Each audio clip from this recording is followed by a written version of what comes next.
Hello hi అండి అందరికీ మహాశివరాత్రి శుభాకాంక్షలు అండి. ఇంతకుముందు షార్ట్ వీడియోలో చెప్పాను కదా, మేమైతే రేషన్ గుట్టకి వెళ్ళామని ఫ్యామిలీతో సహా అయితే వెళ్ళాము. అక్కడ దర్శనం అయితే బాగా జరిగిందని చెప్పాను కదా. మేము గుడికి వెళ్ళేటప్పుడు అయితే ఇలా వెళ్ళామండి.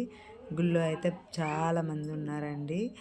ఇక్కడ కనిపిస్తున్నది కళ్యాణం, శ్రీవారికి కళ్యాణం చేయడానికి అయితే ఇవాళ తలంబ్రాలు పడతాయి కదా, అందుకోసం అయితే ఆ పందిరి వేశారండి. అందులో శ్రీవారిని అయితే తీసుకురావడానికి టైం పడుతుంది. ఇది చూడండి ఎక్కడి నుండి ఎక్కడికి ఉన్నారో, ఆ లాస్ట్ కనబడే చివరికి ఎక్కాలి మనం. అందుకే రేషన్ గుట్ట అన్నారు కావచ్చు. గుట్ట పైకి ఎక్కాలి కింద నుండి. చూడండి ఎంతమంది ఉన్నారో. అట్ లాస్ట్ ఉండేవాళ్ళు మనిషికి 50 ఇచ్చి వెళ్తే, మేమైతే ఫ్రీ దర్శనానికి అయితే వెళ్ళాము. ఈ లైన్లలో చాలామంది ఉన్నారు. చాలా టైం పట్టింది మాకైతే. 11 నుంచి 2:30 టైం పట్టింది. ఇక్కడికైతే ధ్వజస్తంభం వరకు అయితే వచ్చేసాము. దర్శనం బాగానే చేసుకున్నాం. ధ్వజస్తంభం చూడండి ఎంత బాగుందో. మేము ఇటు సైడ్ నుండి వెళ్ళాము, వాళ్ళు అటు సైడ్ నుండి వెళ్ళారు. వాళ్ళు ముందు నుండి వచ్చారు, అంటే 50 రూపాయలు ఇచ్చిన వాళ్ళు ఇటు నుండి వచ్చారు. మేము ఇంకా పక్క సైడ్ నుండి మమ్మల్ని అయితే పంపించారండి. మాకైతే దర్శనం బాగా జరిగింది. శివుని అనుగ్రహంతోనైతే మాకు అనుకున్నట్టు దర్శనం అయింది.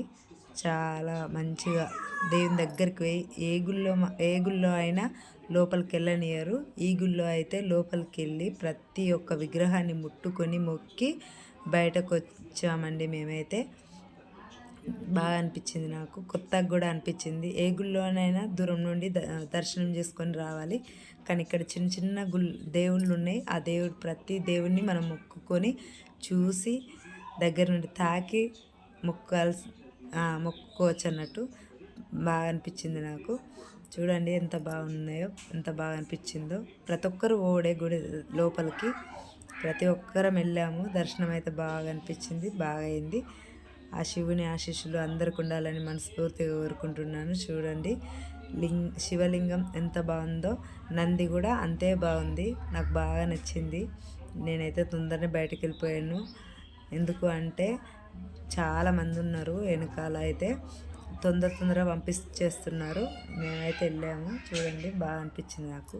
ఓకే అండి, అందరికీ బాయ్ అండి. అందరికీ మంచి జరగాలని మనస్ఫూర్తిగా కోరుకుంటూ, ఇక్కడైతే అక్కడ లింగం ఉంది, ఇక్కడ నంది ఉంది. చూడండి ఎంత ముద్దుగా